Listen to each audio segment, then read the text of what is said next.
Et à l'époque, d'ailleurs, ça ne scandalisait personne. Parce que dans notre pays, les gens sont plus scandalisés en fonction de qui vous êtes qu'en fonction de ce qu'on vous a fait.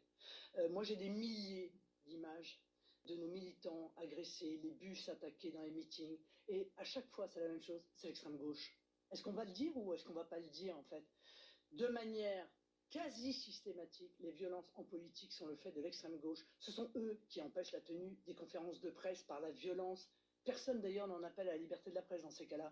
Ce sont eux qui essayent d'empêcher la tenue des meetings. Ce sont eux qui s'introduisent dans les meetings pour y semer la perturbation. Ce sont eux qui font des contre-manifestations en permanence, qui vous empêchent de faire des marchés, etc., etc.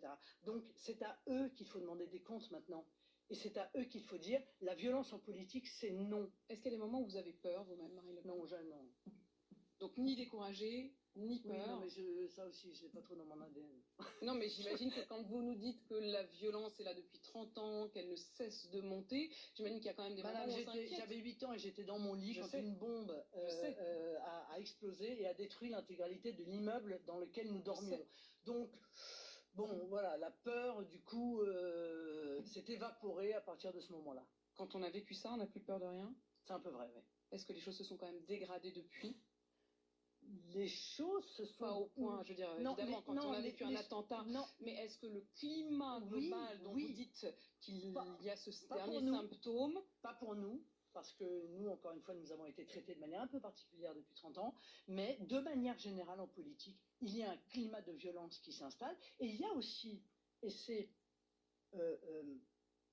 aussi grave, je crois, en tout cas presque aussi grave, un climat d'acceptation de cette violence, de justification de cette violence. Et moi, quand j'entends des journalistes, des éditorialistes parfois, ou des responsables politiques venir justifier la violence au motif qu'elle tombe sur leurs adversaires,